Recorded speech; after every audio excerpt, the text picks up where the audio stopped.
We're here today with Jason Dorfman, and he's going to tell us a little bit about the total solar eclipse we're going to see, but also about the different kind of eclipses, right, Jason?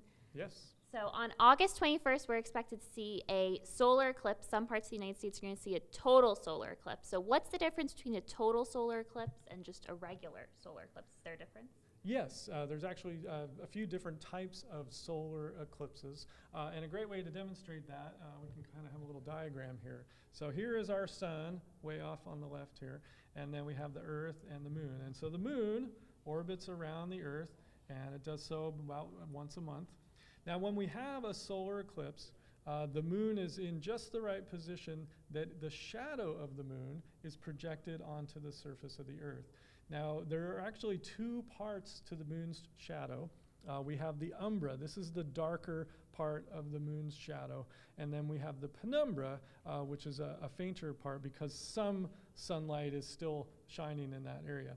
And so for a total solar eclipse, it's the umbra. You want to be within that umbral shadow that's projected on the surface of the Earth. Right. Now, the distance of the moon from the Earth, though, does vary.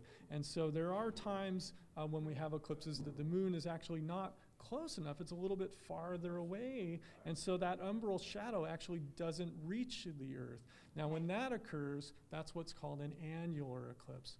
So you get, if you're in the right area again, you still need to be in the right area, you'll see actually a ring of sunlight around the moon at the midpoint of the eclipse. A very wonderful sight as well.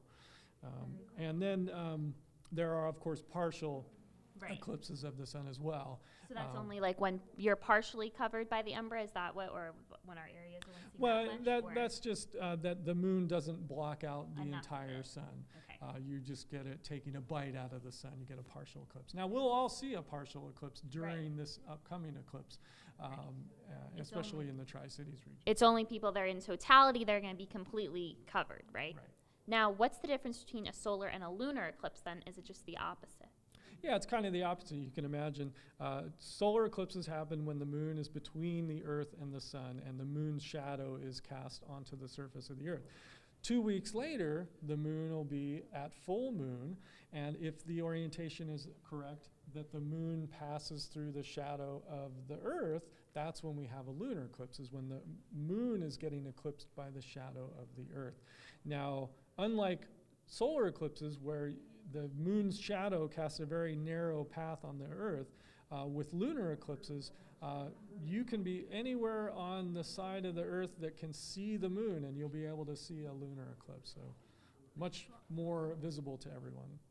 Now, why is it that scientists, I know NASA scientists, are really interested in this solar eclipse, and what can they see from the sun that they can't usually see during an eclipse? What are they looking for that they're chasing the eclipse? Because I know some NASA scientists are actually going to try to chase the eclipse, right? Yeah. So why are they doing that? What's the difference between what they can see normally versus what they can see during the eclipse? That's a great question. And part of it has to do with the fact that this is the first total eclipse in the U.S. That spans across the entire U.S. since 1918. And so there's been a lot of technological advancements in the U.S. since the last eclipse. And so they're really wanting to take advantage of the fact that it's visible from the United States to do a lot of great scientific research of the eclipse event. And there's a lot of different things that they'll be looking at. One of the things is what's called the corona. This is the outer atmosphere of the sun, and it's only visible from the Earth during a total solar eclipse and only within the path of totality.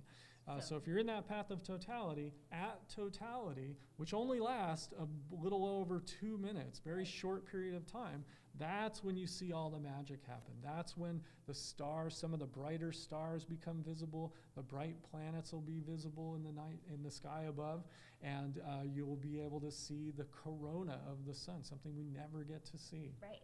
And I have one last question. My question is, so when is the next time the United States, part of it at least, will be able to see a total solar eclipse?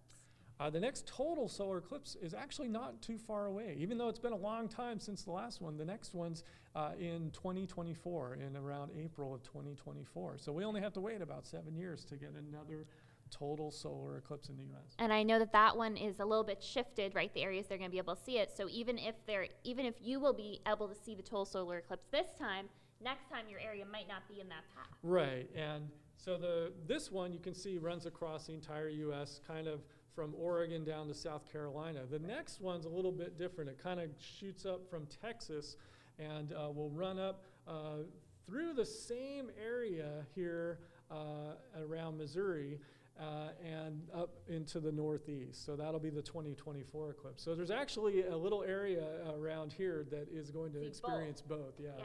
So I know for my family, they're in New Jersey, and so they're not going to be able to see too much during the total solar eclipse. So maybe the next one they'll be able to catch. But that's why it's so interesting, too. And like you said, the first one since 1918 that even the United States will have an area that can see totality, right? Yeah, the first one since 1918 across the entire U.S.